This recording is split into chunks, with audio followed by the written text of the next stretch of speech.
नमस्कार मित्रों, मैं डॉक्टर क्रांति चंदन जयकर, पूर्व एवं प्रथम विभागाध्यक्ष चर्म यौन कुष्ठ रोग विभाग, इंदिरा गांधी आयुर्विज्ञान संस्थान, शेखपुरा, पटना, बिहार, भारत। मैं वैसे तो एक चर्म रोग चिकित्सक हूँ, लेकिन मेरा जो मरीज को इलाज करने का तरीका है वो सामान्य तरीके से अलग है। वो ये अलग है कि हम भोजन पर ज़्यादा जोर देते। मेरा मानना है कि डाइट और एक्सरसाइज 90% बीमारी को जड़ से ख़त्म कर सकता है, जिसके लिए लंबे लंबे शोध के बाद भी मानव जाति अभी तक इलाज तक नहीं पहुंचा है। उन सारे चीज़ों को आप डाइट और एक्सरसाइज के द्वारा चेंज कर सकते हैं। तो इसीलिए हम जो इलाज करना शुरू किए तो पहले केवल चमड़े का इलाज करते थे, लेकिन जब मरीज देखते देखते और मरीज का डाइट और एक्सरसाइज पर ध्यान देने लगे तो हम ये अनुभव करने लगे कि चमड़े रोग के साथ जो बीमारी जुड़ा हुआ होता था वो भी ठीक होने लगा। मरीज कहने लगा कि सर, आपके यहाँ जब इलाज शुरू किए तो हमारा जो पहले से बीपी, चीनी, गठिया, दमा, मिर्गी, पथरी था वो सब भी इम्प्रूव कर गया। तो उसके बाद से हम उन सब मरीजों का भी इलाज शुरू कर दिए। तो इसीलिए आज के डेट में हम अपने आप को allergy and holistic health expert कहलाना ज़्यादा पसंद करते हैं, क्योंकि हमारा इलाज करने का तरीका वही है। भोजन बदल के बीमारी को ठीक करो और डाइट और एक्सरसाइज के द्वारा बीमारी को ठीक करो। तो इसी क्रम में हम अलग अलग वीडियोज़ के माध्यम से आपको अलग अलग बीमारियों को हम कैसे ठीक करते हैं, किताब में कैसे लिखा हुआ है वो भूल जाइए, हम कैसे ठीक करते हैं और हम उस बीमारी को किस अर्थ में लेते हैं, ये हम अलग अलग वीडियोज़ के माध्यम से आपको बताते रहते हैं। तो आए दिन बहुत सारे पेशेंट्स का कॉल आते रहता है और फ़ोन आते रहता है। ऑनलाइन इलाज के लिए वो लोग हमसे बातचीत करते रहते हैं। तो वो जो बातचीत होती है वो तो हो जाती है, लेकिन कम से कम उस बातचीत के चलते हमको एक पॉइंट मिल जाता है कि अगर हम उसको वीडियो बना के दें तो ज़्यादातर लोगों तक वो ज्ञान पहुंचेगा, तो मानव जाति ज़्यादा एनरिच होगी इन सब ज्ञान के द्वारा। तो इसी क्रम में एक और क्वेरीज आया था। वो क्वेरीज था एक फीमेल का, जो लिखती है कि डॉक्टर साहब, पिछले 5 साल से मुझे सीवियर माइग्रेन की बीमारी है और मुझे थायराइड की भी बीमारी है, और कुछ दिन पहले मेरा एक एबॉर्शन भी हो गया था। बच्चा शादी के बाद जब प्लान किए तो वो गड़बड़ हो गया था, और थोड़ा सा हमारा ज़्यादा ओबेस है, मेंस्ट्रुअल प्रॉब्लम भी रहता है, लेकिन जिसके चलते मैं सबसे ज़्यादा परेशान हूँ वो माइग्रेन है। और ये पिछले 5 साल से अभी हम 4-5 दवा रोज़ खाते हैं। कुछ दवाओं से नींद भी आती है और मैं सोए रहती हूँ। समझ में नहीं आता कि ये कैसे जाएगा, और बहुत परेशान हूँ। कृपया कर मार्गदर्शन करने का प्रयास करें। ये फ़ोन आया है, रागिनी करके एक पेशेंट हैं जो फ़ोन ये लिख रही हैं जमशेदपुर। तो जमशेदपुर की एक महिला हैं जो कि वो जो है, उन्होंने मुझसे प्रश्न किया कि भाई उनको माइग्रेन की बीमारी है। उनके घर में एक सफ़ेद दाग की मरीज़ थी, वो ठीक हुई थी, और वो मरीज़ उसको बताई, क्योंकि हम हर मरीज़ में जब भी किसी मरीज़ को देखते हैं तो उसमें लिख देते हैं क्या खाओ क्या नहीं खाओ, और आधा घंटा मरीज़ को पहले समझाते हैं कि बीमारी हुआ क्यों। तो यही बात वो अपने उसको बताई कि भाई हमारा तो सफ़ेद दाग ठीक हो गया इस डॉक्टर से, लेकिन ये तब ठीक हुआ जब हम भोजन बदले। लेकिन उस डॉक्टर का कहना है कि अगर तुम भोजन बदल दोगे तो हर प्रकार का बीमारी चला जाएगा। तो वही जो है कि उनको बताई और वो हमको एक क्वेश्चन किए। तो अब मैं इस वीडियो के माध्यम से आपको बताता हूँ कि आपका माइग्रेन क्यों नहीं ठीक हो रहा पिछले 5 साल से। जब आप सोचने बैठिएगा तो एक एक चीज़ आपको समझ में आ जाएगा कि वो डॉक्टर आपके माइग्रेन को क्यों नहीं ठीक कर पाए। तमाम तरह के CT स्कैन, MRI करा करके DM न्यूरो क्यों फेल हो गया आपके माइग्रेन को ठीक करने में, ये बात के बारे में यहाँ पर आप समझिएगा। वीडियो बनाने का मकसद हमारा ये नहीं है कि हम किसी को डिस्करेज करें और किसी प्रकार का कोई भ्रांति फैलाना हमारा उद्देश्य नहीं है। वीडियो बनाने का सही मतलब यही है कि मैं जिस तरीके से बीमारी को ठीक करता है वो मैं आपको बता दूं। आप उस राह पर चलना चाहते हैं तो चलिएगा, तो आपको फ़ायदा होगा, बाकी वो आप पर निर्भर करता। हमारा काम है लोगों को बता देना, ताकि हम अपने अंतरात्मा को जस्टिफाई कर सकें कि आखिर जो हम सीखे वो और लोगों तक भी जानकारी पहुंचना चाहिए। क्योंकि वैसे भी किताब लिखने में ज़रा लेंदी काम है, तो वीडियो बनाना ज़्यादा आसान काम है। आप अपनी बातों को उसके थ्रू रख सकते। तो ज़्यादा समय नहीं लेते हुए मैं आपको ये कहना चाहता हूँ कि आपको, जैसा कि आपने कहा कि आपको 5 साल से माइग्रेन की बीमारी है, 4-5 दवा आप रोज़ खाते हैं और उन दवाओं के चलते आपका लाइफ स्टाइल गड़बड़ा गया है और आप करीब अच्छा खासा दिन में भी सोए रहते हैं। दूसरी बात कि आपको वजन भी बढ़ता जा रहा है, मासिका भी गड़बड़ी हुआ था, बच्चा भी आपका एक ख़राब हुआ है और आपको थायराइड की बीमारी भी है। तो ये सब बीमारी अलग अलग कारणों से नहीं है, ये सब बीमारी एक ही कारण से है, वो आपको हम समझाते, जो और भी वीडियोज़ में आप देख चुके होंगे।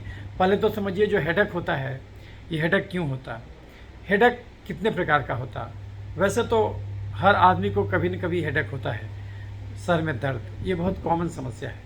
तो इसी प्रकार से हेडेक को जो मूलतः हम लोग बांटते हैं, एक टेंशन हेडेक हुआ, एक माइग्रेन हेडेक हुआ और एक जो होता है आपका वो क्लस्टर हेडेक बोलते हैं। तो ये मैं मूलतः 3 प्रकार का बात सकते हैं, लेकिन कुछ कुछ न्यूरालजिक हेडेक भी होता है, जैसे कि वो ट्राइजेंडल न्यूरालजिया में जो हेडेक होता है, हेर्पी जोस्टर के बाद जो हेडेक होता है, तो वो अलग अलग टाइप्स है। लेकिन जो सबसे कॉमन वैरायटी है वो टेंशन हेडेक। टेंशन हेडेक बहुत कॉमन है, वो करीब करीब 20% पॉपुलेशन में होता ही होता है। तो ये टेंशन हेडेक जो जिसमें कि आपको लगेगा कि ओवरऑल दिमाग में लगेगा कि कोई फीता बांध दिया है, इस प्रकार से लगेगा। अगर आप उसको डॉक्यूमेंट करना चाहते हैं तो आपको इस प्रकार से दिखेगा। आप जो ये देखिए, जैसे कि अगर आपको टेंशन हेडेक होगा तो आपको लगेगा चारों तरफ कोई लपेट दिया है। माइग्रेन में आधा हिस्सा में आपको लाल नज़र आएगा, आधा खोपड़ी ही दर्द करेगा। और जो क्लस्टर हेडेक होगा उसमें आँख से पानी बहने लगेगा और आपको एक खास एरिया में ही दर्द होगा। और जो है कि कॉमन हेडेक में आपको ये दोनों प्रकार का हो सकता है, ये इस प्रकार का। तो आप देख सकते हैं जो क्लासिकल माइग्रेन होता है, जिसको आधिकपारी दर्द भी कहते हैं एक हिस्से में, और इसमें ऑरा के साथ आएगा आपको, है ना। तो ये आपको ये अलग अलग प्रकार है जो हेडेक का, जिसको कि आप समझ सकते हैं कि ये हेडेक में आपको ये सब मिलेगा। कभी कभी माइग्रेन हम तभी बोलते हैं जबकि और कारणों को हम रूल आउट कर लेते हैं। किसी को दिमाग का ट्यूमर के चलते हेडेक हो सकता है, किसी को सब एरेक्नोइडल हेमरेज होता है, तो वहाँ पर अगर खून कंदली से खून निकल जाए और मेनिंजेज में जमा हो जाए तो उसके चलते भी सीवियर हेडेक होता है।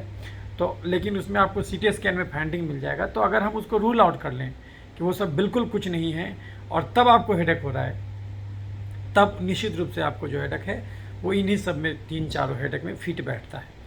तो नाम कुछ भी कह दें, बीमारी किताब नहीं पढ़ता है, तो जो आदमी उसको डिवाइड करने का प्रयास करता है वो इस हिसाब से कि भाई इतना प्रकार का इतना मरीज हम देखे तो उसमें ये सिम्टम मिला तो उसको कैटेगराइज कर दिया कि वो ये प्रकार का है। बट बीमारी किताब नहीं पढ़ता है, इस बात को याद रखिएगा। तो ऐसा नहीं कि वो खांचा में आप ढाल दिए कि इसको माइग्रेन है तो उसको यही प्रकार का। सब आदमी को माइग्रेन में ऑरा नहीं मिलता, केवल 20% केस में ऑरा मिलता है। ऑरा का अर्थ हुआ कि जब आपको हेडेक होने वाला होगा उससे पहले आपको बहुत कुछ घटना घटने लगेगा, जैसे आंखों के चारों तरफ रंगीन पिक्चर बनने लगेगा और इस प्रकार का आपको ऑरा मिलने लगेगा। तो वो ऑरा कुछ भी नहीं कि आपको मिले ही मिले, लेकिन कुछ कुछ केस में मिलता है। तो जैसा कि हमने बोला कि ऐसा नहीं कि जिसको टेंशन हेडेक होगा उसको माइग्रेन हेडेक नहीं हो सकता है। जहाँ तक कारण का सवाल है तो कारण आप किताब में पढ़िएगा तो कुछ बहुत अच्छा एक स्पष्ट कारण नहीं मिलेगा, हाइपोथेसिस ही दिया गया है। और उसमें से एक कारण इसमें जो बोला जाता है कि खून का नली चौड़ा हो जाता है, वेसोडाइलेटेशन की वजह से ये होता है। और ये क्यों होता है इसमें बहुत सारा हाइपोथेसिस दिया गया है, जिसमें कि एक आयनिक हाइपोथेसिस है, माइटोकॉन्ड्रियल डैमेज होता है उसके वजह से हाइपोथेसिस दिया गया है। और उसको और जो दवा काम करता है तो वो दवा कैसे काम करता है उसके हिसाब से दिया गया है कि बीमारी इस ढंग से होता होगा वगैरह वगैरह वगैरह, ये दिया गया। सामान्य जो दर्द का टैबलेट आता है उन दवाओं से भी माइग्रेन ठीक होता है, जैसे नेपरोक्सेन करके एनसाइड्स है, वो हम लोग कॉमनली इसमें यूज करते हैं। उसके अलावा सुमाट्रिप्टन करके आता है जो कि सेरोटोनिन एगोनिस्ट होता है, वो भासोकंस्ट्रिक्टर कराता है। तो जो वेसोडाइलेशन के चलते दर्द हो रहा है, हमको खून का नली जो चौड़ा हो गया है उसकी वजह से दर्द हो रहा है, तो उस दर्द को रिलीफ कर देता है, वो आपको रिलीफ कर देता है। तो वो आपको इसमें ट्रीटमेंट के रूप में यूज होता है। उसके अलावा जो टेंशन हेडेक होता है वो जो है कि ओवरऑल में होगा, लगेगा कि पूरा चीज़ कोई बांध दिया है, इस प्रकार से लगेगा। और जनरली पीछे से आगे की ओर आता है। हाइपरटेंशन में भी हेडेक होता है, किसी को बीपी बढ़ जाता है उसमें भी हेडेक होता है। तो ये आप अलग अलग हेडेक का प्रकार, एक क्लस्टर हेडेक होता है, इसमें आँख लाल हो जाएगा, पानी बहने लगेगा और वो घंटों तक चलेगा, भयंकर सीवियर दर्द होगा, तो उसमें चक्कर वगैरह भी आएगा। तो इस प्रकार का आपको अलग अलग लक्षण तो ज़्यादातर जो आप टेंशन हेडेक, माइग्रेन हेडेक और ये आप बोलिएगा क्लस्टर हेडेक, और एक तीसरा वेराइटी है जो कि ट्राइजेमिनल न्यूरल्जिया में होता है। तो एक खास अलग में आपको दर्द होगा। तो दांत से लेकर के ये सब में जो ट्राइजेमिनल का जो सप्लाई है, नर्व होता है वो, तो उसके नर्व के सप्लाई के एरिया में दर्द आपको रहेगा। ज़्यादातर हर्पी जोस्टर भी अगर हो जाए टर्मिनल एरिया में, तो उसमें भी आपको इस एरिया में फोका भी निकलेगा, और उसमें जब फोका ख़त्म हो जाएगा तो दर्द रहा करेगा। उसको हम लोग बोलते हैं पोस्ट हेडपेटिक न्यूराल्जिया। तो कहने का मतलब हुआ कि ये माइग्रेन का अलग अलग टाइप्स है, और ज़्यादातर केसेस में ये जान लीजिए कि आपको टिपिकल वेराइटी नहीं मिलेगा, जो क्लासिकल किताब में लिखता है एक्सप्लेनेशन वैसा नहीं मिलेगा। और माइग्रेन और ये सब हेडेक हम उसी हेडेक को यहाँ डील करेंगे जिसमें कि सीटी स्कैन में कोई और परिवर्तन नहीं आया है, यानी कि आपको कोई ट्यूमर भी नहीं है, कोई सब एक्नाडल हेमरेज भी नहीं है, लेकिन बावजूद इसके भी आपको दर्द रहता है और दर्द का अटैक आता है। खासकर जब आधा सर में दर्द होता है, अर्धकपारी दर्द जिसको माइग्रेन कहते हैं, और उसको हम लोग माइग्रेन कहेंगे। और अगर पूरे में दर्द हो तो उसको हम टेंशन हेडेक बोलेंगे। मोटा मोटी यही समझिए। और यदि आँख, उसके साथ आँख से पानी भी बहुत बहने लगे, आँख लाल हो जाए बिल्कुल, तो उसको हम लोग क्लस्टर हेडेक बोलेंगे। तो यही तीन चीज़ हम लोग यहाँ पर डील करेंगे क्यों होता। अच्छा, ये माइग्रेन आप एक मिनट के लिए छोड़ दीजिए, कोई भी बीमारी क्यों होगा? हमारा शरीर हमारे भोजन से बना है, तो हमारे शरीर में कोई भी बीमारी क्यों होगा? क्योंकि हमारा भोजन गलत होगा। हर इंसान हर चीज़ नहीं खा सकता, लेकिन हर इंसान हर चीज़ खाना चाहता है। गड़बड़ी यहीं से शुरू हो जाता है। आप खुद सोचिए, एक आदमी जो 8 घंटा कुदाल चलाता हो खेत में, और एक वो आदमी जो 8 घंटा खाली बैठ के एक जगह प्रवचन देता हो, दोनों का खाना बराबर कैसे हो जाएगा? एक महिला जो घर में झाड़ू लगाए, बर्तन धोए, पोछा लगाए, बच्चों को खाना तैयार करे, घर गृहस्थी का सारा काम करे, और एक वो महिला जो मनरेगा में 8 घंटा सर पर ईंटा ढोए, ये दोनों प्रकार की महिलाओं का भोजन बराबर कैसे हो जाएगा? लेकिन अगर हम दोनों को बराबर भोजन देने का प्रयास करेंगे तो दोनों महिला बीमार पड़ेगी। तो एक गाड़ी जिसको 3 किलोमीटर चलाना हो, एक गाड़ी जिसको 300 किलोमीटर चलाना हो, क्या दोनों बराबर डीजल भरिएगा? एक किसान जो 8 घंटा लगातार कुदाल चलाता हो, और एक वो किसान जो मुंडेर के साइड में बैठ जाता हो और डीजल से खेत जोतवाता हो, दोनों का खाना बराबर कैसे हो जाएगा? लेकिन अगर हम दोनों को बराबर भोजन देंगे तो दोनों किसान बीमार पड़ेगा। कहने का मतलब हुआ, हर इंसान हर चीज़ नहीं खा सकता। भगवान हर प्रकार का भोजन हर प्रकार के मनुष्य के लिए नहीं बनाया। हम लोगों को अपना भोजन अपने मेहनत के हिसाब से तय करना चाहिए, लेकिन हम ऐसा करते नहीं, और यही बीमारी का कारण बन जाता। एक दिन हम ज़्यादा खा लें, उससे कभी बीमारी नहीं होता, लेकिन वही गलती अगर हम सालों साल करते चले जाएँ तो हमारे साथ दिक्कत होगा कि हमको पता ही नहीं चलेगा कि हम कितना गलती कर रहे हैं, और वो एक दिन जो है कि जिसको बोलते पाप का घड़ा भर गया, तो हमको बीमारी के रूप में उभर आया। तो यानी पहला पॉइंट आपको समझ में आ गया कि आपको माइग्रेन क्यों नहीं ठीक हुआ, क्योंकि डॉक्टर आपको भोजन नहीं बदले। वो केवल ज़्यादातर माइग्रेन के डॉक्टर क्या बोलते कि ज़्यादा तीखा चीज़ नहीं खाना, ज़्यादा गर्म चीज़ नहीं खाना, चॉकलेट नहीं खाना, चीज़ नहीं खाना। किताब में यही लिखा हुआ है कि चीज़ से बढ़ता है, चॉकलेट से बढ़ता है, और अगर कोई महिला जो है मेंस्ट्रुअल के टाइम में भी कभी कभी बढ़ जाता है माइग्रेन, इसलिए ओरल कंट्रासेप्टिव पिल्स लेने से बढ़ता है, वगैरह वगैरह वगैरह। यही ज़्यादातर लोग आपको किताब में मना करेगा। लेकिन क्यों हुआ और भोजन से डायरेक्टली उसका क्या रिश्ता है, ये कोई एक्सप्लेन नहीं करेगा। लेकिन इस वीडियो में आपको ये समझ में आ जाएगा कि माइग्रेन होता क्यों। वो डॉक्टर क्या बोला वो सब छोड़ दीजिए, किताब में क्या लिखा हुआ वो सब छोड़ दीजिए। यहाँ जो आप सुनिएगा उसको अगर आपने जीवन पर लागू कर दिए तो माइग्रेन ठीक नहीं हो, ये संभव ही नहीं है। ये संभव ही नहीं, चाहे कितना भी पुराना बीमारी हो। तो इस बात को, वही चीज़ हम आपको बता रहे हैं। तो बीमारी क्यों हुआ? क्योंकि हमारा भोजन गलत हुआ, नंबर 1 बात। नंबर 2 बात, किसी को बीपी हो, चीनी हो, गठिया हो, दमा हो, मिर्गी हो, पथरी हो, बवासीर हो, मानसिक का गड़बड़ी हो, दांत का समस्या हो, डेंगू हो, मलेरिया हो, टाइफाइड हो, कोरोना हो और कैंसर हो, ये सब बीमारी क्यों होता? माइग्रेन हो कि क्लस्टर हेडेक हो, ये सब बीमारी क्यों होता है? कि थायराइड का बीमारी हो कि मोटापा का बीमारी, सब बीमारी क्यों होता है? एलर्जी के चलते। एलर्जी क्यों होता है? इंसुलिन बढ़ जाने के चलते। हमारे खून में इंसुलिन क्यों बढ़ जाता है? चीनी खा के बैठ जाने के चलते। चीनी का मतलब है चलना। यानी इस धरती पर आपको कोई भी रोग हो, बंद हमेशा एक ही चीज़ होगा, वो है चीनी। अगर आप चीनी खाना छोड़ दें तो इस धरती का सारा रोग खत्म हो जाएगा। लेकिन कोई भी आदमी चीनी कैसे छोड़ेगा जब तक उसको यही नहीं पता हो कि चीनी है क्या। फिर तो वो चीनी छोड़ के गुड़ खाने लगेगा, जबकि दोनों तो एक ही चीज़ है। किसको कहते चीनी, जो कि हमारे लिए भी जहर हो गया। क्यों? क्योंकि हम भी अब 8 घंटा कुदाल नहीं चलाते खेत में, हम भी अब 8 घंटा पीठ पर बोझा नहीं ढोते, हम भी अब 8 घंटा नहीं पैदल चल के केवल 2 ही घंटा पैदल चलते।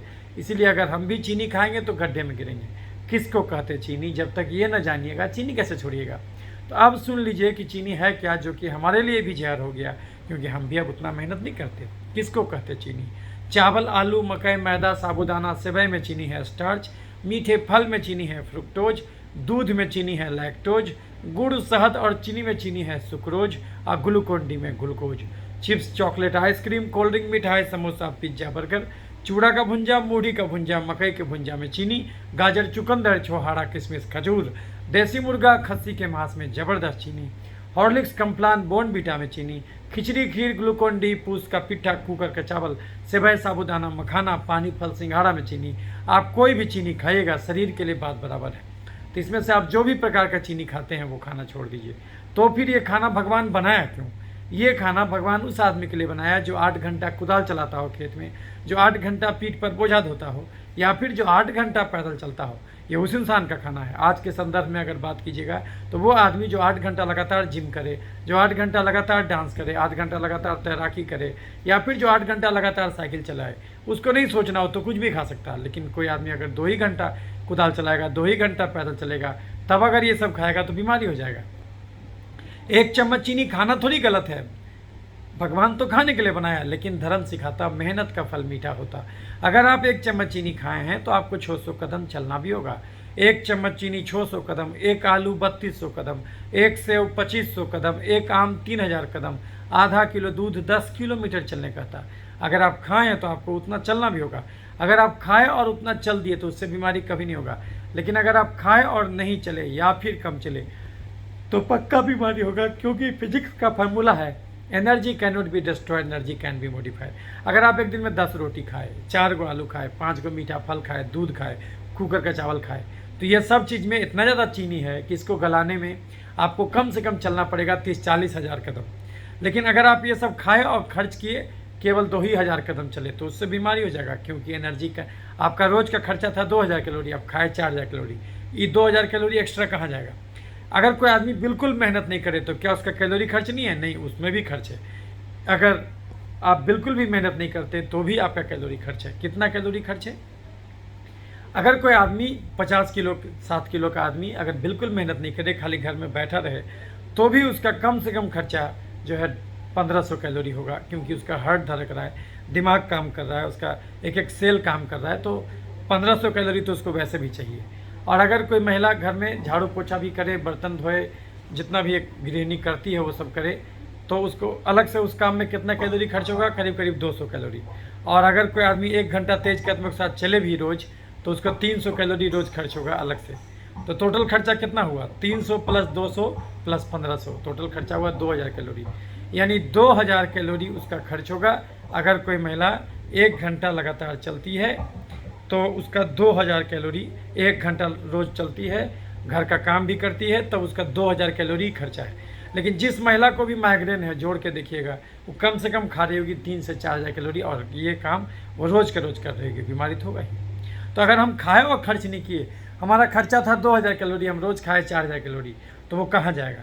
शरीर उस एक्स्ट्रा कैलोरी को, अच्छा केवल कैलोरी से मतलब नहीं है। सपोज कीजिए हमको 2000 कैलोरी खर्चा है और हम केवल कोल्ड ड्रिंक पी के 2000 कैलोरी ले लें, तो वैसे तो कैलोरी के हिसाब से हमारा सब कुछ पूरा हो गया, लेकिन बहुत सारा चीज़ हमसे वंचित रह गया। जैसे कि 2000 कैलोरी 100% कार्बोहाइड्रेट का नहीं होना चाहिए, 30% से ज़्यादा कार्बोहाइड्रेट नहीं होना चाहिए। 30% कार्बोहाइड्रेट, 30% प्रोटीन, 30% फैट और 30% जो है कि फाइबर, ऐसे करके होना चाहिए आपका, तब जा कर के आपको बीमारी से बचिएगा। तो इस प्रकार से भोजन होना चाहिए। तो लेकिन आप अगबे आप कार्बोहाइड्रेट खा गए तो उससे बीमारी हो जाएगा। तो आप खाए और ऐसा भोजन की जिसमें कार्बोहाइड्रेट 80% है, तो जाहिर सी बात है तुलनात्मक रूप से प्रोटीन आप कम खाइएगा तो बीमारी हो जाएगा, फाइबर आप कम खाइएगा बीमारी हो जाएगा। तो शरीर एक्स्ट्रा चीनी को क्या करेगा? अगर हम 10 रोटी खाएं, 4 आलू खाएं, मीठा फल खाएं और नहीं टहलें उसके मुताबिक, तो शरीर उस एक्स्ट्रा चीनी को या तो चर्बी बना के डैमेज करेगा, तो मोटापा का बीमारी, या तो उसको एलर्जी यानी एक प्रकार का तेजाब उससे निर्मित करेगा, तो एलर्जी का अलग अलग बीमारी, और नहीं तो उस एक्स्ट्रा चीनी को खून से निकाल के शरीर में जहाँ तहाँ छिड़क देगा, तो उससे इन्फेक्शन का बीमारी धरेगा। धन का 3 असर होता है, धन है तो भोग लो, नहीं तो दान कर दो, नहीं तो नाश होना तय है। आप जो शरीर में चीनी घुसाइएगा उसका 4 व्यंजन होगा, या तो खा के जला दीजिए तो बीमारी नहीं हुआ, खाए और खर्च नहीं किया तो शरीर उसको या तो चर्बी बना के डैमेज करेगा, या तो उसको तेजाब बना के डैमेज करेगा, नहीं तो उस चीनी को खून से निकाल के जहाँ तहाँ छिड़क देगा, तो उससे इन्फेक्शन के रूप में शरीर में डैमेज होगा। अगर हम रोज़ 5 आलू खाया और नहीं खर्च किया, वो चर्बी बन के तोंद में जमा हो गया, कोई दिक्कत नहीं, दर्जी हमारा तोंद का कपड़ा बढ़ा के हमारे तोंद को ढक देगा, तो उससे कोई नुकसान नहीं। हमारा तोंद यहाँ भी चल जाए उससे क्या हर्जा, हम चलेंगे तो तोंद डगमगा के चलेगा, तोंद निकलने से कोई खास हर्जा नहीं होता। चर्बी जांग में जमा हो गया, बाह में जमा हो गया, गाल में जमा हो गया, उससे कोई हर्जा नहीं होता। लेकिन चर्बी अगर तोंद में नहीं जमा होकर गलती से खून के नली में जमा हो जाए, तब हम लफड़े में पड़ जाएंगे। जो खून का नली भगवान इतना चौड़ा दिया था, अब वो संकरा हो जाएगा। हार्ट बेचारे को संकरे नली से खून भेजना होगा, तो ब्लड का प्रेशर बढ़ेगा, उसको बोलते हैं बीपी का बीमारी। चर्बी अगर हार्ट के नली में जमा हो जाए तो क्या होगा, हार्ट अटैक या धड़कन का बीमारी। सीढ़ी चढ़िएगा तो हाँफने लगेगा। दिमाग के नली के अंदर चर्बी जमा हो जाए तो लकवा मार देगा, स्ट्रोक का बीमारी। ओवरऑल दिमाग में चर्बी जमा हो जाए तो बेचैनी, घबराहट, अधकपारी दर्द, मिर्गी, पागलपन। खासकर जो दिमाग का जो नली है, सेरेब्रल आर्टरीज, उसके बाहर में भी चर्बी जमा हो जाए और अंदर में भी डैमेज हो जाए तो उसकी वजह से भी माइग्रेन हो सकता है। तो चर्बी अगर दिमाग में जमा हो गया, बेचैनी, घबराहट, अधकपारी दर्द, मिर्गी, पागलपन। चर्बी यहाँ जमा हो जाए तो थायराइड का बीमारी।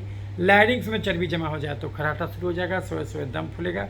लीवर में चर्बी जमा हो जाए तो क्या होगा, फैटी लीवर, कब्ज, गैस, बवासीर, पथरी।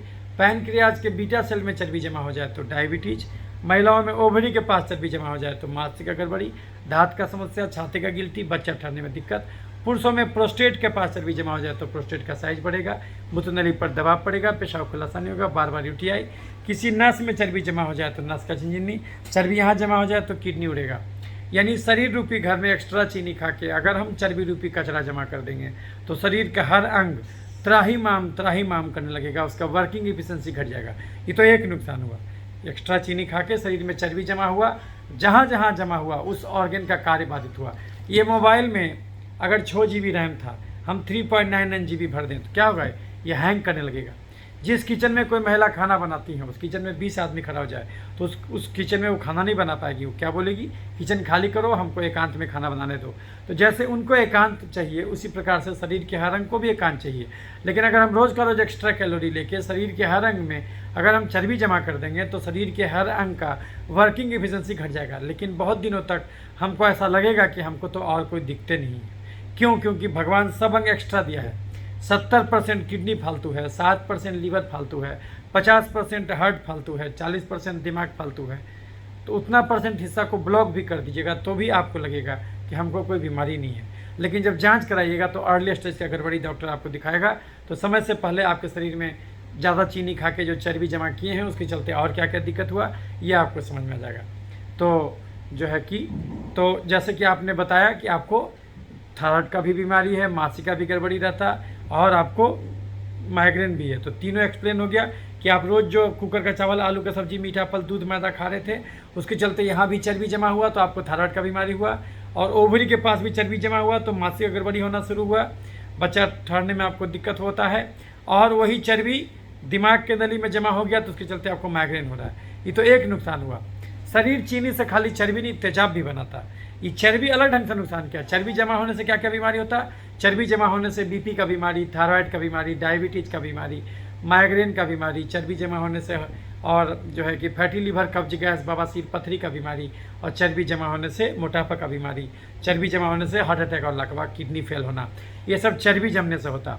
शरीर चीनी को खाली चर्बी नहीं, तेजाब भी बनाता है। वो तेजाब अलग ढंग से डैमेज करेगा। सांस की नली में अगर तेजाब गया तो सांस की नली को छील दिया जाएगा तो क्या होगा, टॉन्सिलाइटिस, साइनोसाइटिस और दम्मा, खांसी, निमोनिया।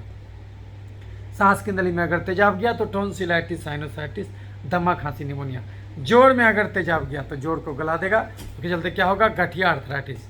चमड़े में तेजाब गया तो एक्जिमा, सुरसित, सफ़ेद दाग, जुड़पीती, छाही, पिंपल। दिमाग में तेजाब गया तो मिर्गी और पागलपन। और यही तेजाब यदि आपके खून की नली में चला जाएगा तो क्या होगा, ये तेजाब इलास्टिक टिश्यू को गलाएगा तो आपका खून का नली सख्त होने लगेगा, जो उसका इलास्टिसिटी है वो कम होने लगेगा और वो अंदर से भी डैमेज होगा। अंदर से भी एथेरोस्क्लेरोसिस का प्लाक भी बनेगा क्योंकि उसको छील भी दिया गया और खून का नली को, और वहाँ पर चर्बी भी जमा हो गया तो एथेरोस्क्लेरोसिस प्लाक भी जमा होगा और आपके चमड़े का इलास्टिसिटी घटेगा और चमड़ा जो है टाइट होने लगेगा, बिल्कुल सख्त हो जाएगा।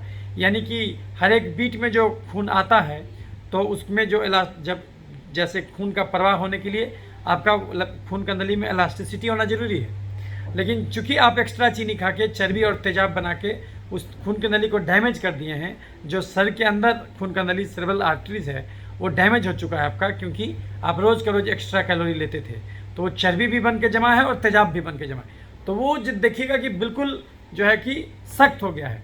सख्त हो जाने से आपको ये हेडेक होता है, ये जो हेडेक होता है वो उसके वजह से होता है। और जो है कि आपको एक्स्ट्रा चीनी को शरीर तेजाब बना के क्या क्या बीमारी पैदा करेगा, एक तो माइग्रेन हो गया आपका, उसके अलावा एपिलेप्सी भी कराएगा आपको, मिर्गी जिसको बोलते हैं, है ना, सीज फिट का अटैक बोलते हैं, सीजर, वो करवाएगा।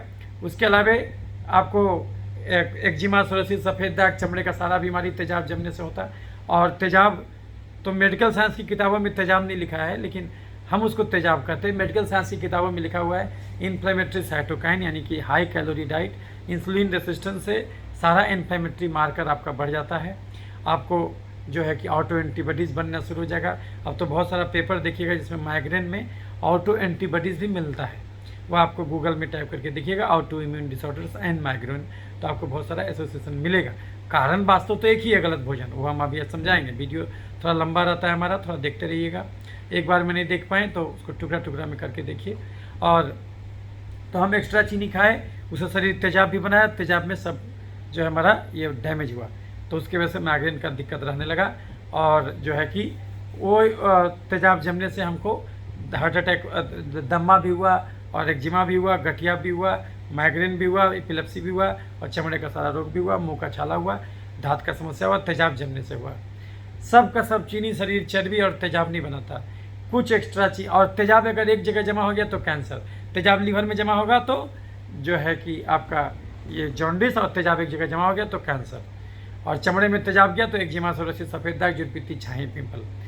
सब का सब चीनी शरीर चर्बी और तेजाब नहीं बनाता, कुछ एक्स्ट्रा चीनी को शरीर क्या करता है, खून से निकाल के शरीर में जहाँ तहाँ छिड़कता है। हाँ, लेकिन खुनमा से निकाल देता। अगर आप 4 को भी कोल्ड ड्रिंक पी लें, जो कि अगवे चीनी पानी है वो, अगर आप 4 बोतल भी कोल्ड ड्रिंक पी लें तो भी आपका ब्लड शुगर नॉर्मल ही रहेगा, क्योंकि शरीर खून से तो चीनियाँ हटा ही देता है और उसको चर्बी बना के या तेजाब बना के जहाँ तहाँ डैमेज करता। तो लेकिन खून से तो चीनी 100% हटा दिया जाता। तो खून से चीनी जो हटाता है वो कौन हटाता है? इंसुलिन। इंसुलिन एक काम तो अच्छा करता है कि खून से चीनी हटा देता है, लेकिन इंसुलिन अपने आप में गड़बड़ चीज़ है। इंसुलिन एक ग्रोथ फैक्टर है जो छाई कराएगा, पिंपल बढ़ाएगा, मस्सा बढ़ाएगा, तिल बढ़ाएगा और एलर्जी बढ़ा देगा। सांस का एलर्जी, दम्मा, जोड़ का एलर्जी, गठिया, चमड़े का एलर्जी, एक्जिमा, दिमाग का एलर्जी, मिर्गी, लीवर का एलर्जी, जॉन्डिस के रूप में आएगा। सबका सब चीनी शरीर चर्बी और तेजाब नहीं बनाता, कुछ चीनी को खून से निकाल के जहाँ तहाँ छिड़कता। उन्हीं जहाँ तहाँ वाले जगहों में एक जगह है पसीना। यानी कि आप कितनों केतारी का जूस पीजिएगा, भले नहीं टहलिएगा, आपका ब्लड शुगर नॉर्मल आएगा, लेकिन वो चीनी को अगर शरीर चर्बी भी बनाया, तेजाब भी बनाया, कुछ चीनी को खून से निकाल के जहाँ तहाँ छिड़का, उन्हीं जहाँ तहाँ वाले जगहों में एक जगह है पसीना। तो यदि आपके पसीने में रोज़ के रोज़ चीनी छिड़का जाएगा तो ऐसा दिनाय पकड़ेगा जो ठीक ही नहीं होगा, ऐसा बल तोड़ पकड़ेगा जो ठीक ही नहीं होगा, ऐसा चिकन पॉक्स का वायरस पकड़ेगा जो ठीक ही नहीं होगा। यदि आपके लार में रोज़ का रोज़ चीनी छिड़का जाए तो ऐसा कोरोना पकड़ेगा जो ठीक ही नहीं होगा, ऐसा टोन्सिलाइटिस पकड़ेगा जो ठीक ही नहीं होगा। चीनियाँ गिरेबा तो चिटिया लाग बेकरी, यानी बीमारी गंदगी से नहीं। आपको अभी तक उल्टा पढ़ाया गया है। मेडिकल साइंस में बताया गया, हाइजीन हाइपोथेसिस दिया गया बीमारी का कारण, लेकिन ये हाइजीन हाइपोथेसिस गलत है। बीमारी केवल गंदगी से नहीं होता। अगर सही में बीमारी गंदगी से होता तो उस कुत्ते को मर जाना चाहिए था जो कूड़ा खाता, कचरा खाता, आदमी का टॉयलेट खाता, नाली का पानी पीता। वो इसलिए नहीं मरता क्योंकि वो चलता है।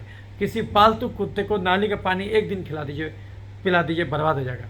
तो अभी तक आपको जो समझाया गया कि बीमारी गंदगी से होता, ये डॉक्टर आपको ठीक उल्टा बात बोल रहा।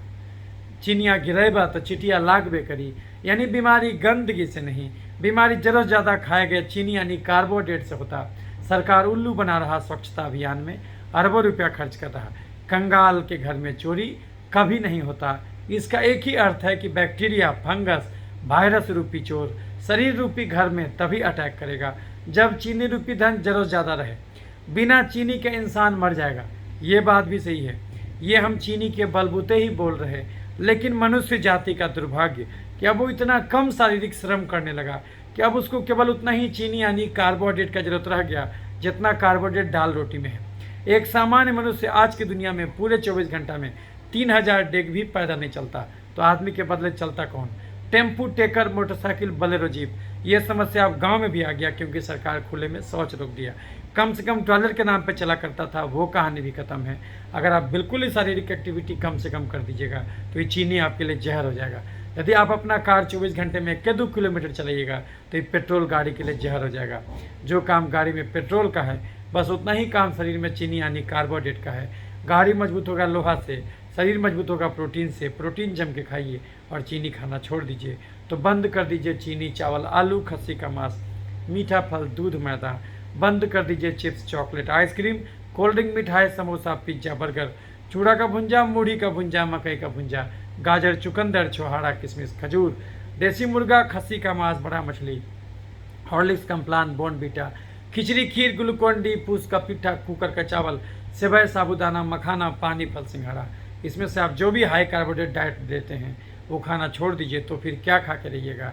दाल, रोटी, हरी सब्जी, सलाद, पनीर, राजमा, सोयाबीन, अंडा, कड़ी, मछली, चिकन, दही, घी और साग। चाय पीजिए बिना चीनी, बिना गुड़, बिना शहद डाले। सुबह शाम 2 कप चाय के अलावे अलग से दूध, हॉर्लिक्स, बॉर्नवीटा, कम्प्लान नहीं पीना। लेकिन उसी दूध को दही बना के खा सकते हैं 5 चम्मच रोज, उससे ज़्यादा नहीं। उसी दूध को पनीर बना के, पालक पनीर, मटर पनीर की सब्जी के रूप में सप्ताह में 1 दिन खा सकते हैं, लेकिन प्लेन पराठा नहीं खाना।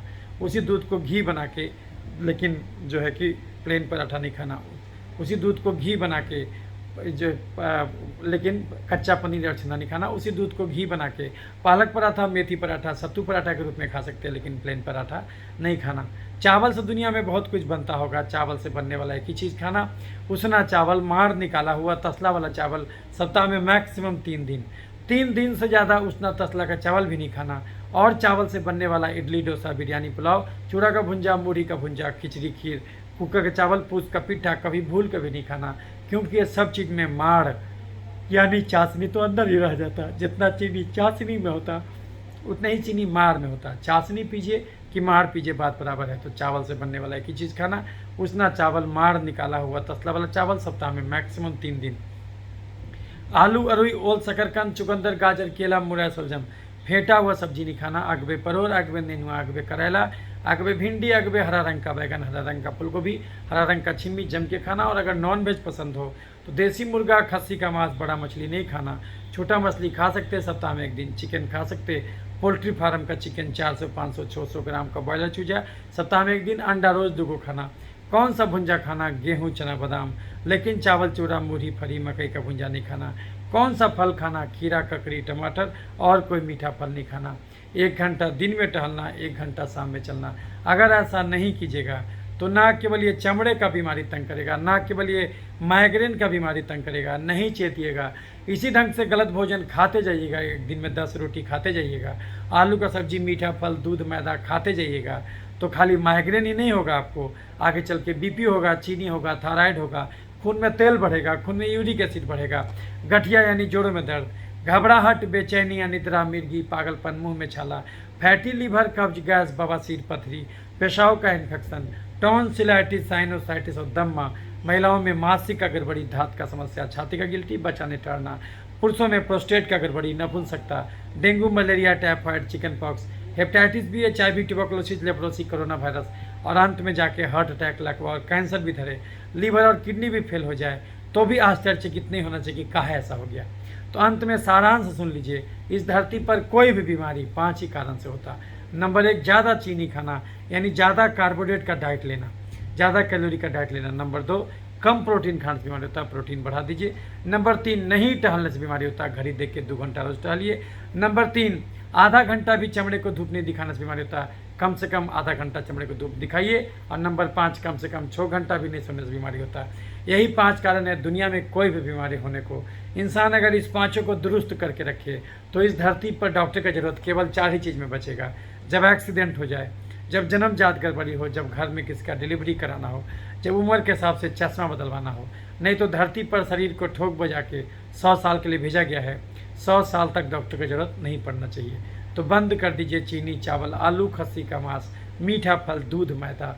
बंद कर दीजिए chips, chocolate, ice cream, cold drink, मिठाई, समोसा, पिज्जा, बर्गर, चूड़ा का भुंजा, मूढ़ी का भुंजा, मकई का भुंजा, गाजर, चुकंदर, छोहाड़ा, किशमिश, खजूर, देसी मुर्गा, खस्सी का मांस, बड़ा मछली, हॉर्लिक्स, कम्प्लान, बॉर्नवीटा, खिचड़ी, खीर, ग्लूकोन डी, पुष्प का पिट्ठा, कुकर का चावल, सेवई, साबूदाना, मखाना, पानी, फल, सिंघाड़ा, इसमें से आप जो भी हाई कार्बोहाइड्रेट डाइट लेते हैं ये खाना छोड़ दीजिए। तो फिर ये खाना भगवान बनाया क्यों? ये खाना भगवान उस आदमी के लिए बनाया जो 8 घंटा कुदाल चलाता हो खेत में, जो 8 घंटा पीठ पर बोझा धोता हो, या फिर जो 8-8 घंटा पैदल चलता हो। आज के संदर्भ में कहिएगा तो वो आदमी जो 8 घंटा लगातार जिम करे, जो 8 घंटा लगातार तैराकी करे, जो 8 घंटा लगातार साइकिलिंग करे और जो 8 घंटा रोज़ पैदल चले, ये उस इंसान का खाना है। 8 घंटा रोज़ डांस करे, उस इंसान का खाना है। अगर उतना मेहनत नहीं करते, केवल 2 ही घंटा रोज़ पैदल चलते, तो ऐसा भोजन खाना होगा जिसमें कार्बोहाइड्रेट कम हो, तुलनात्मक रूप से प्रोटीन और फाइबर ज़्यादा हो। तो वो भोजन क्या है? वो भोजन है दाल रोटी खाओ, प्रभु के गुण गाओ। मेहनत नहीं करते तो दाल रोटी खा के रहो। अगर बुद्धि जीवी की तरह जीवन बिताना है तो दाल रोटी खा के रहो। क्या खाना है? दाल रोटी, हरी सब्जी, सलाद, पनीर, राजमा, सोयाबीन, अंडा कड़ी, मछली, चिकन, दही, घी और साग। चाय पीजिए बिना चीनी, बिना गुड़, बिना शहद डाले। सुबह शाम 2 कप चाय के अलावे अलग से दूध, हॉर्लिक्स, बॉर्नवीटा, कम्प्लान नहीं पीना, लेकिन उसी दूध को दही बना के खा सकते हैं 5 चम्मच रोज, उससे ज़्यादा नहीं। उसी दूध को पनीर बना के, पालक पनीर, मटर पनीर के सब्जी के रूप में सप्ताह में 1 दिन खा सकते हैं, लेकिन कच्चा पनीर छेना नहीं खाना। उसी दूध को घी बना के पालक पराठा, मेथी पराठा, सत्तू पराठा के रूप में सप्ताह में 1 दिन खा सकते हैं, लेकिन प्लेन पराठा नहीं खाना। चावल से दुनिया में बहुत कुछ बनता होगा, चावल से बनने वाला एक ही चीज़ खाना, उसना चावल, माड़ निकाला हुआ तसला वाला चावल, सप्ताह में मैक्सिमम 3 दिन। 3 दिन से ज़्यादा उसना तसला का चावल भी नहीं खाना। और चावल से बनने वाला इडली, डोसा, बिरयानी, पुलाव, चूड़ा का भुंजा, मूढ़ी का भुंजा, खिचड़ी, खीर, कुकर का चावल, पुष्प का पिट्ठा कभी भूल के भी नहीं खाना, क्योंकि यह सब चीज़ में माड़ यानी चाशनी तो अंदर ही रह जाता। जितना चीनी चाशनी में होता उतनी ही चीनी माड़ में होता। चाशनी पीजिए कि माड़ पीजिए, बात बराबर है। तो अगर आप कुकर का चावल खाते हैं या बिरयानी खाते हैं या मूढ़ी का भुंजा खाते हैं या खिचड़ी खाते हैं, इसका एक ही अर्थ हुआ कि आप समझ लीजिए, तो आप इसका अर्थ हुआ कि आप जो है कि जम के चाशनी पी रहे हैं, जम के चीनी खा रहे हैं। आलू, अरुई, ओल, शकरकंद, चुकंदर, गाजर, केला, मुरई, सलजम, फेंटा हुआ सब्जी नहीं खाना। जो सब्जी ज़मीन के नीचे उगे वो नहीं खाना। अग में हरा सब्जी खाना। और अगर नॉन वेज पसंद हो तो देसी मुर्गा, खस्सी का मांस, बड़ा मछली नहीं खाना। छोटा मछली खा सकते हैं सप्ताह में 1 दिन। चिकन खा सकते हैं, पोल्ट्री फार्म का चिकन 400, 500, 600 ग्राम का ब्रॉयलर चूजा सप्ताह में 1 दिन। अंडा रोज 2 खाना। कौन सा भुंजा खाना? गेहूँ, चना, बादाम, लेकिन चावल, चूड़ा, मूढ़ी, फरी, मकई का भुंजा नहीं खाना। कौन सा फल खाना? खीरा, ककड़ी, टमाटर और कोई मीठा फल नहीं खाना। 1 घंटा दिन में टहलना, 1 घंटा शाम में चलना। 4-5 दाल मिला देना, मूंग, मसूर, राहर, उड़द, चना, उसमें पालक का साग, टमाटर डाल देना, घोटनी से घोट देना, छौंक देना। 1 कटोरा गाढ़ा मिक्स दाल सवेरे, 1 कटोरा गाढ़ा मिक्स दाल दोपहर, 1 कटोरा गाढ़ा मिक्स दाल रात में पीना। पेट में पहले दाल घुसाना। अगर दाल से पेट भर जाए रोटी सब्जी नहीं खाना। दाल के बाद जगह बचे तब रोटी सब्जी घुसाना। दाल की कीमत पर रोटी नहीं खाना। 1 घंटा दिन में टहलना, 1 घंटा शाम में चलना। अगर ऐसा नहीं कीजिएगा तो ना केवल ये चमड़े का बीमारी तंग करेगा, ना केवल ये माइग्रेन का बीमारी तंग करेगा, बल्कि अभी जितना बीमारी का नाम गिना है वो सब भी शुरू हो जाएगा, या तो शुरू हो भी चुका होगा। चूँकि वो डॉक्टर जिससे आप माइग्रेन दिखाते हैं आपको पूरा जांच कराया नहीं, खाली CT स्कैन, MRI करके छोड़ दिया, इसीलिए आपकी पूरी गड़बड़ी को पकड़ा नहीं। अगर वो पूरा गड़बड़ी पकड़ सकता था, अगर वो जांच कराता तो कौन कौन सा जांच आपको कराना चाहिए? आपको कराना चाहिए CBC यानी कंप्लीट ब्लड काउंट, आपको liver function test, kidney function test, lipid profile, आपको C reactive protein, ASO, ANA titre और NTDS DNA, RA फैक्टर, आपको VDRL, आपको कराना चाहिए LH/FSH ratio, serum testosterone, prolactin level, vitamin D level, vitamin B12 level, IgE level और जो है कि TSH लेवल और NT-TPO, और उसके अलावा जो है कि आपको कराना चाहिए ये आपका कार्सिनोम ब्रेनिंग एंटीजन, अल्फा फेटोप्रोटीन। ये सब जब जांच कराइएगा तो दंग रह जाइएगा।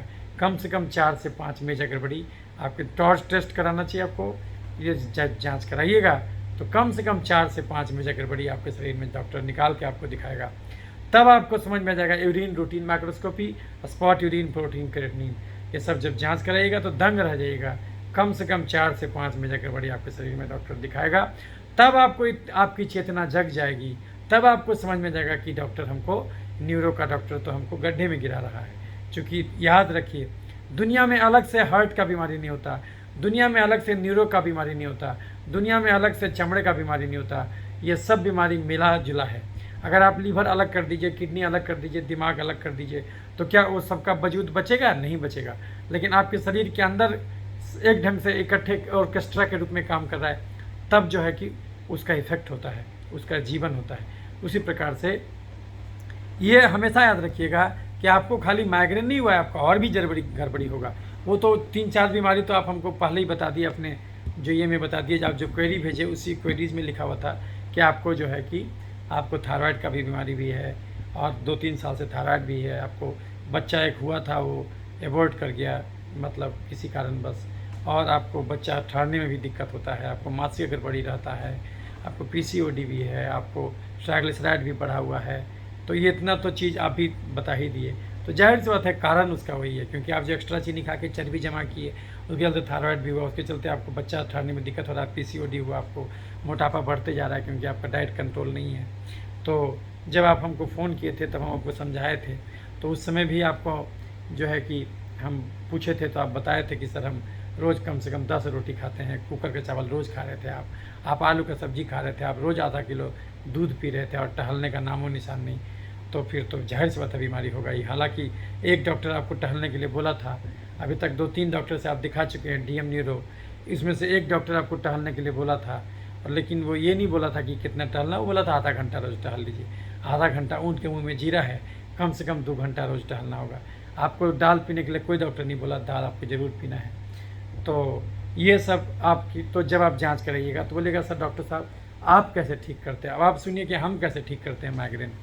नहीं भी तो हम कम से कम 100 माइग्रेन को हम जड़ से दवा छुड़ा चुके हैं। अभी तक करीब करीब 1 लाख मरीज जो है ऑन रिकॉर्ड जो है हम इंदिरा गांधी में केवल देखे। 2013 ईस्वी से पहले इंदिरा गांधी आयुर्विज्ञान संस्थान, जो कि बिहार का एपेक्स इंस्टीट्यूट है, बिहार सरकार के पास इससे बड़ा इंस्टीट्यूट है ही नहीं।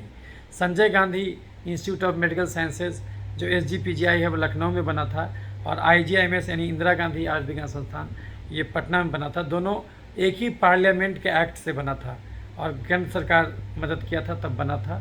उस ज़माने में कांग्रेस का शासन था, इसलिए नाम संजय गांधी इंदिरा गांधी रखा गया। और तो SGPGI और ये आपका, तो जो बीमारी SGPGI में भी ठीक नहीं होता हम लोग यहाँ ठीक करते भोजन बदल के, क्योंकि जब तक भोजन नहीं बदलिएगा दुनिया का कोई बीमारी जड़ से नहीं जाएगा। भोजन बदल दीजिएगा तो हर बीमारी जड़ से जाएगा। तो जब आप जांच कराइएगा तो आपका माथा ठनकेगा, आपको लगेगा अरे बाप रे बाप, ये डीएम न्यूरो कहने के लिए डीएम कर लिए, लेकिन ये तो बात बता भी नहीं किया कि अंदर में भी गड़बड़ी है। तो जांच कराइएगा तो आपका सब जज्बे रंग लाएगा। कम से कम 4 से 5 में गड़बड़ी आपको ज़रूर निकलेगा। जैसे आपका CRP 6 से ज़्यादा हो चुका होगा, अगर आपको इतना दिन से माइग्रेन है तो आपका ट्राइग्लिसराइड बढ़ चुका होगा, आपका जो है LH/FSH रेशियो गड़बड़ाएगा, आपके खून में प्रोलैक्टिन बढ़ चुका होगा, और आपका IgE बढ़ चुका होगा, आपका चीनी भले नॉर्मल हो, ब्लड शुगर रैंडम और ब्लड शुगर फास्टिंग PP कराना है, 3 महीना का एवरेज चीनी HbA1c भी कराना है, और आपको इंसुलिन फास्टिंग PP भी कराना है। तो ये सब जब जांच करिएगा देखिएगा कि भले चीनी नॉर्मल है, हमारा ब्लड इंसुलिन बढ़ा हुआ है, भले T3 T4 TSH नॉर्मल है, NT-TPO गड़बड़ है, IgE बढ़ा है, टॉर्च टेस्ट में गड़बड़ी आया है, तब आपको समझ में जाएगा कि दुनिया में अलग से चरम रोग नहीं होता। याद रखिए, बीमारियां भले अनंत हो, स्वास्थ्य तो एक ही है।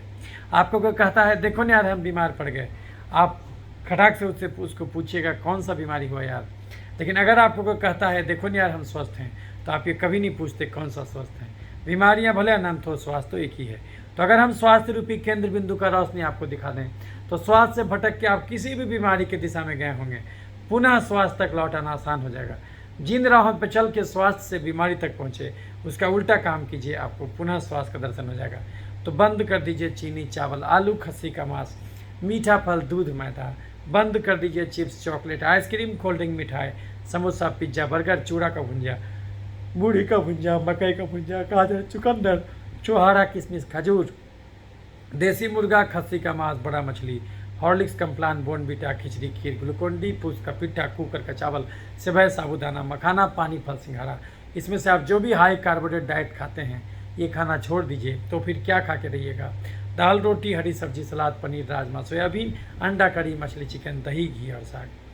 चाय पीजिए, बिना चीनी के चावल खाइए, बिना मार के सब्जी खाइए, बिना आलू के नॉन वेज खाइए, बिना खस्सी के मांस के। मीठा कुछ भी मत खाइए, चाहे वो सेव, केला, नारंगी क्यों ना हो। 3 कप चाय के अलावे दूध नहीं पीना, लेकिन दूध को दही बना खाना। तो आप जो गड़बड़ चीज़ खाए उसके चलते ही सब गड़बड़ शुरू हुआ।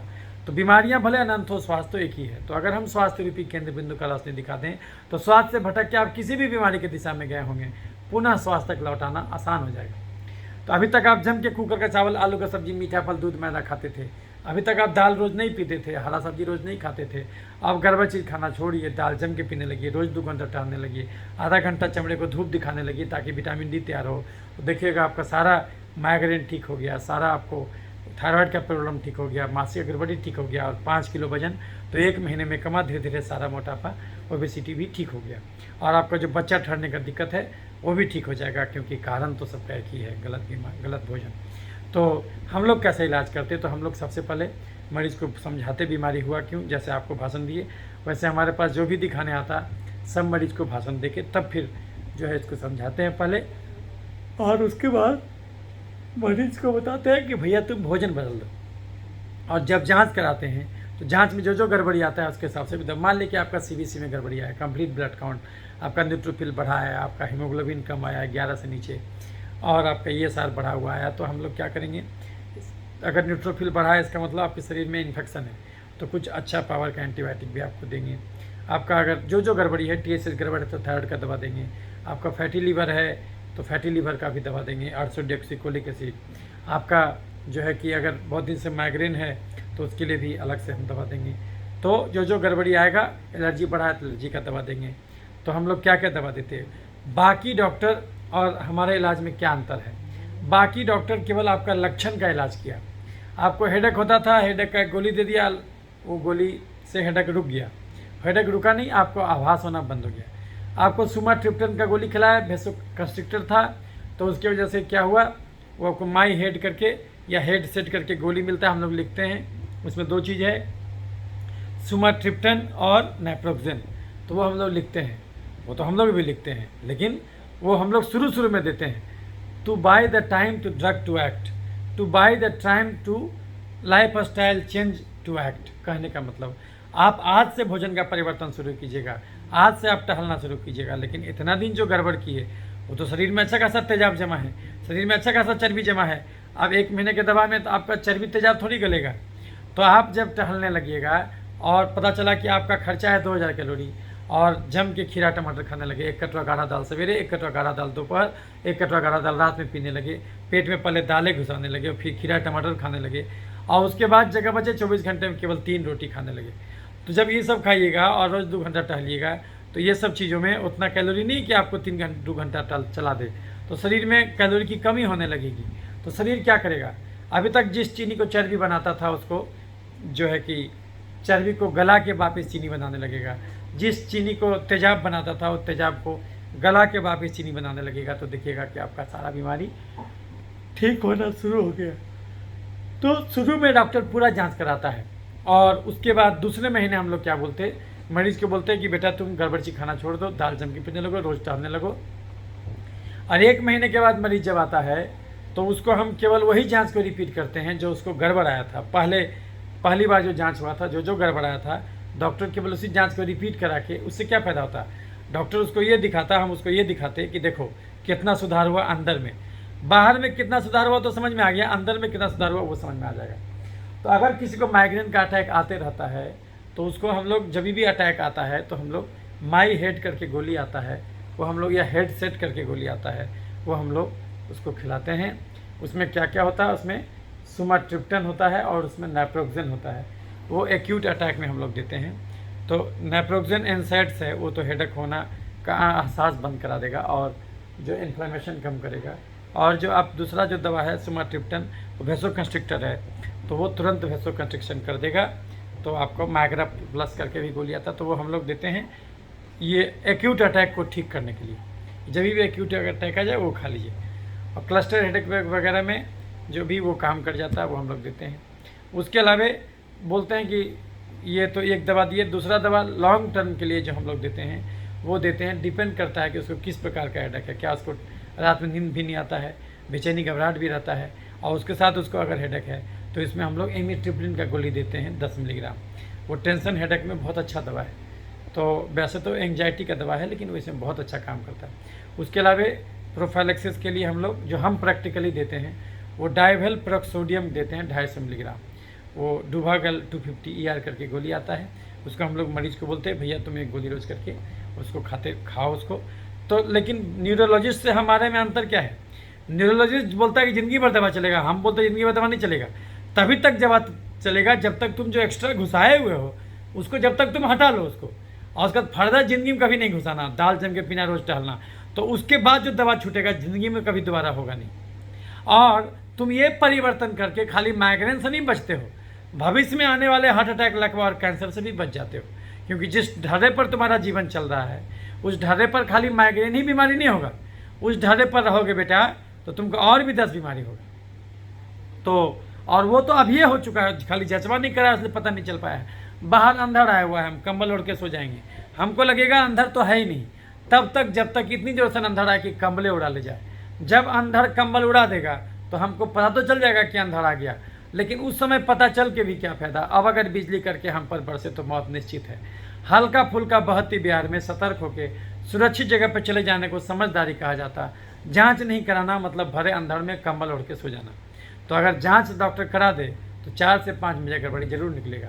तो चूंकि वो डॉक्टर आपका खाली CT स्कैन ही जांच कराया है और खून का कोई जांच नहीं कराया है, इसीलिए वो आपको पकड़ नहीं पाए।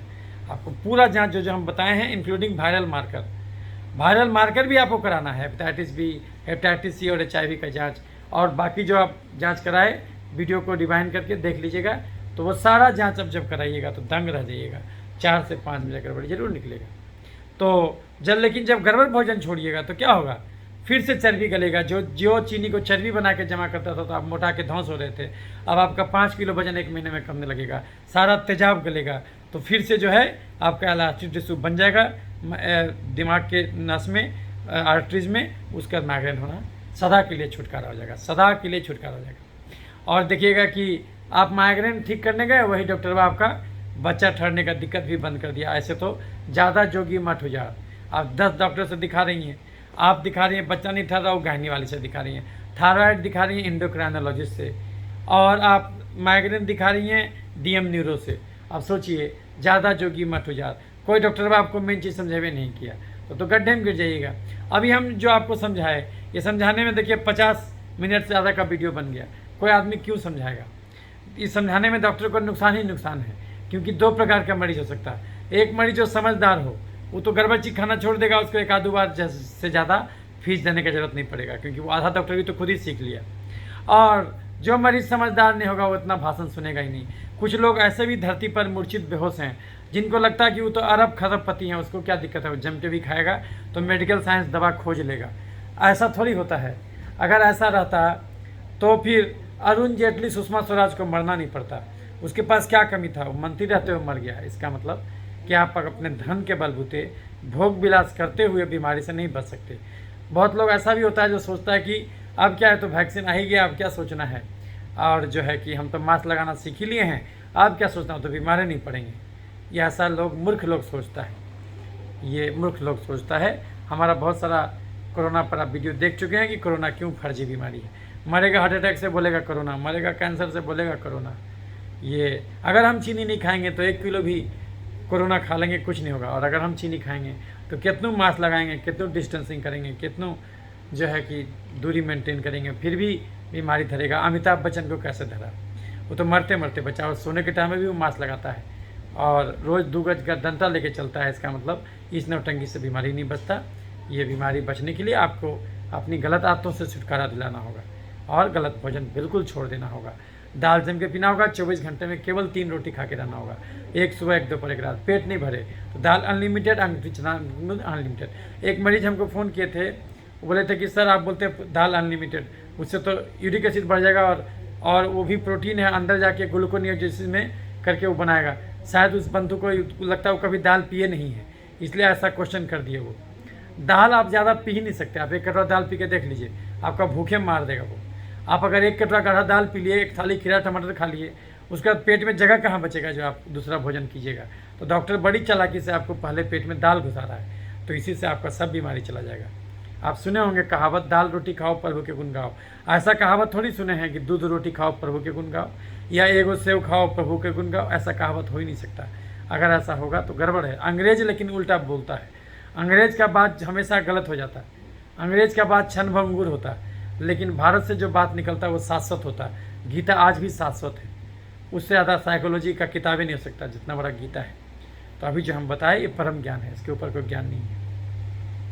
तो हम कैसे इलाज करते हैं और न्यूरोलॉजिस्ट कैसे इलाज करता है? न्यूरोलॉजिस्ट खाली CT स्कैन MRI कराता और आपको अलग अलग प्रकार का गोली का आदत लगवा देता।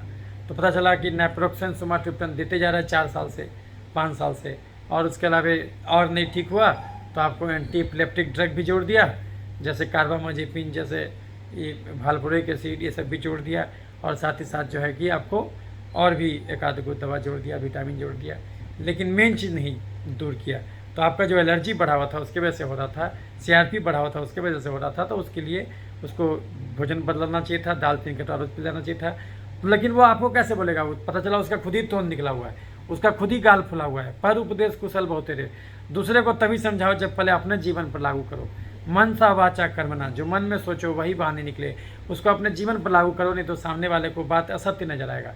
दूसरे को समझाने के लिए आपको खुद भी उसको फॉलो करना होगा।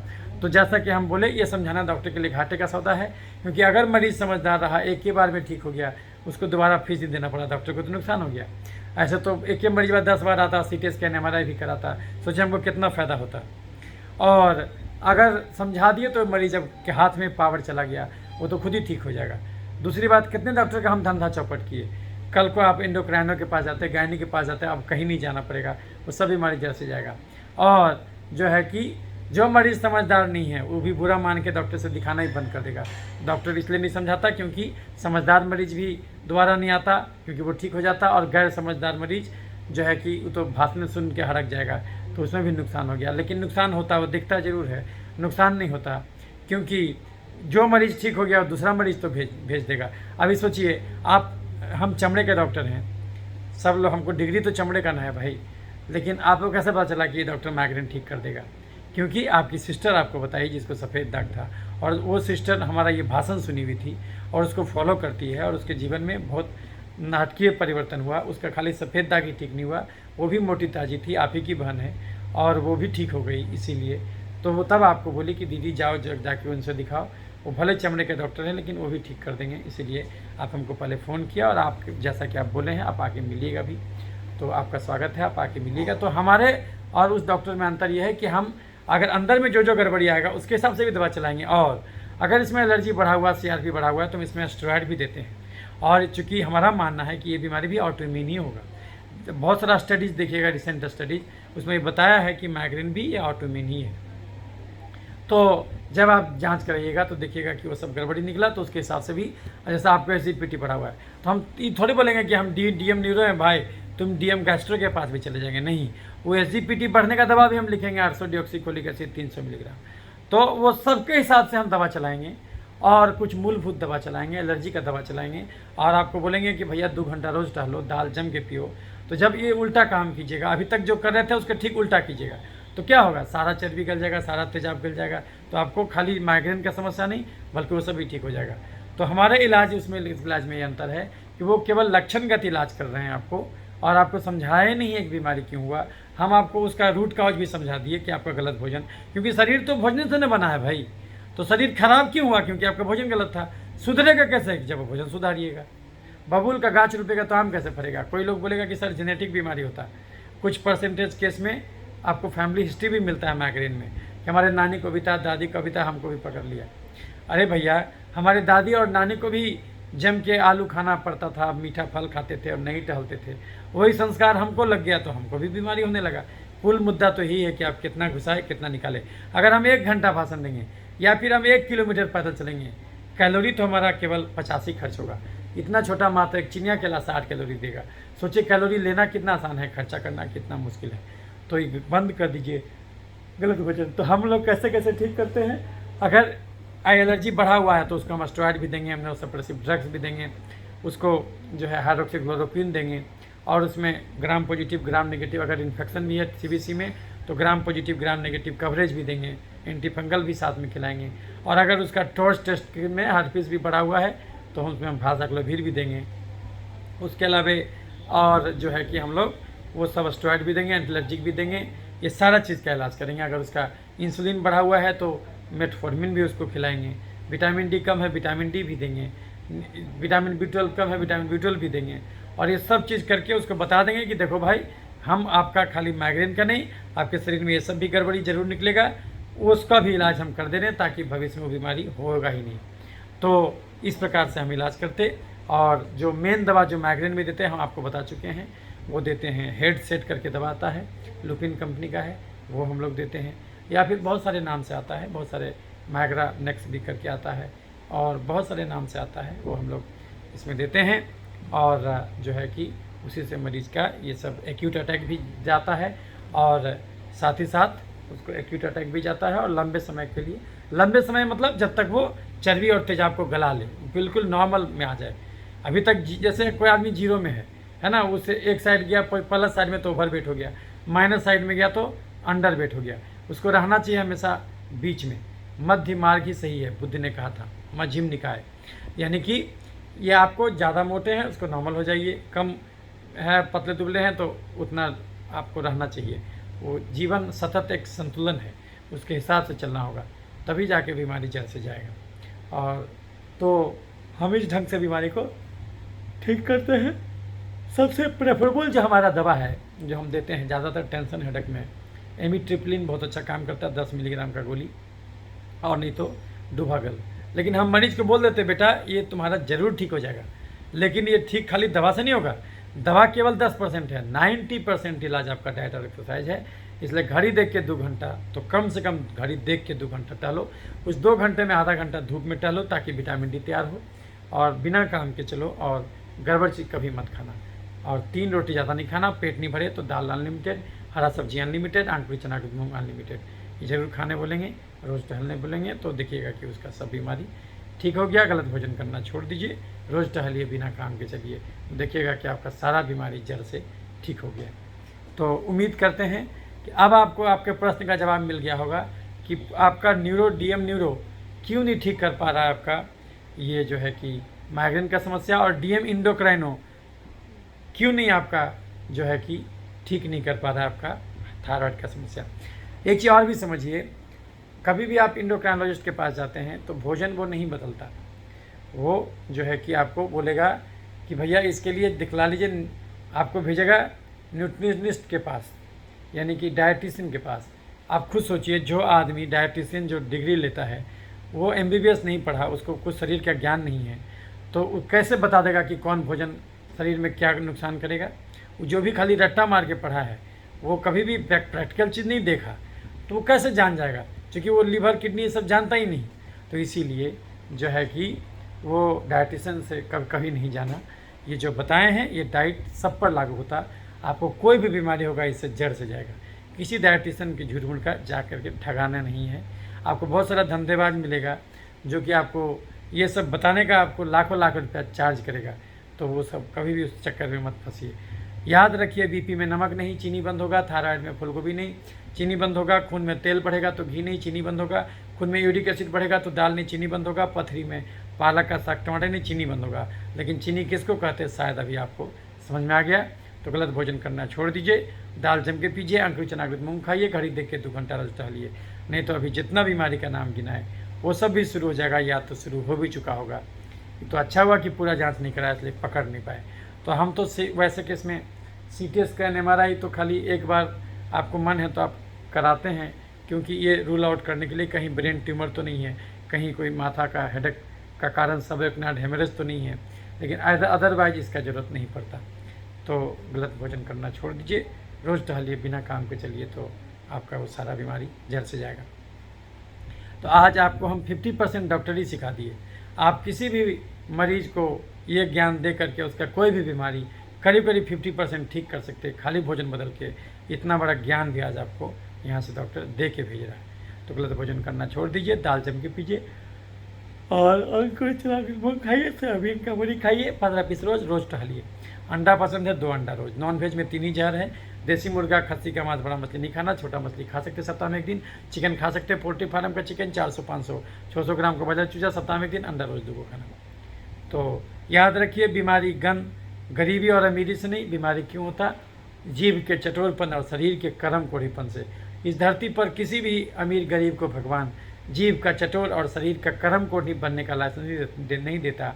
इंसान अपना कब्र खुद ही खो देता, अपनी चिता खुद ही सजा देता। तो गलत भोजन करना छोड़ दीजिए, दाल जम के पीजिए और रोज़ टहलिए 2 घंटा। नहीं तो अभी जितने बीमारी का नाम गिना है वो सब भी शुरू हो जाएगा, या तो शुरू हो भी चुका होगा, जांच नहीं कराए तो इसलिए देख नहीं पाए। बहुत सारे मरीज जो हमारा ये वीडियो पटना से बाहर से सुन रहे हैं, तो वो भी हमसे इलाज ले सकते हैं ऑनलाइन के रूप में। नहीं आना चाहते हैं तो भोजन तो हम आपको बता ही दिए, इसको फॉलो कीजिए और इलाज लेना चाहें तो इलाज ले सकते हैं। ऑनलाइन हमारा नंबर है 8969953194। दूसरा नंबर है 9386999300। तो ये नंबर पर बात करके आप हमसे जो है कि ये आपको इलाज ले सकते। और जो भी बीमारी हो, हम केवल चमड़ा नहीं, बीपी, चीनी, गठिया, दमा, मिर्गी, पथरी, मानसिक गड़बड़ी, धात का समस्या, ये सब भी ठीक कर देते, क्योंकि कारण तो सबका एक ही है, गलत भोजन। तो किसी को पथरी ठीक कराना हो बिना ऑपरेशन के, तो उस मरीज़ को भी आप यहाँ भेज सकते हैं। तो उम्मीद करते हैं कि आप बहुत अच्छे तरीके से समझ पाए होंगे कि वो डॉक्टर आपको क्यों नहीं ठीक कर पा रहा है था। अगर अभी वीडियो अच्छा लगे तो इसको लाइक और शेयर कीजिएगा।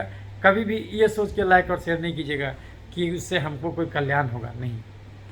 हमारा पास इतना मरीज़ है कि हमारे पास समय नहीं मिलता कि हम वीडियो बनाएं, इसीलिए हमको मरीज़ की ज़रूरत नहीं है। जितना आ जा रहा है अभी देख ले रहे, उतना ही काफ़ी है। तो हम वीडियो ये लाइक और शेयर करने इसलिए बोल रहे हैं क्योंकि कोई भी भूला भटका इंसान को अगर ये बात समझ में आ जाए तो बहुत सारी बीमारियों से वो बच सकता है। इसीलिए हम आपको ये जो है कि आपको बुलाए, आपको बताए। तो इसीलिए गलत भोजन करना छोड़ दीजिए, रोज़ टहलिए।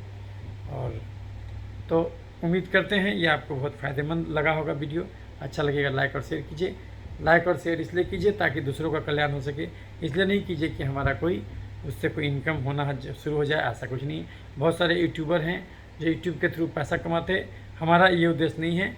हम यूट्यूब में इसलिए नहीं आए हैं कि यूट्यूब में इसलिए आए हैं कि बहुत सारा जो गलतफहमियाँ हैं लोगों का वो मिटा सकें हम, क्योंकि ऐसे हम मरीज़ देखेंगे तो एक दिन में 50 मरीज़ देखेंगे, लेकिन यूट्यूब के माध्यम से हज़ारों लाखों के पास पहुँचेंगे। इसीलिए आपको ये हम आपको समझाए। अच्छा लगा होगा वीडियो तो लाइक और शेयर कीजिएगा।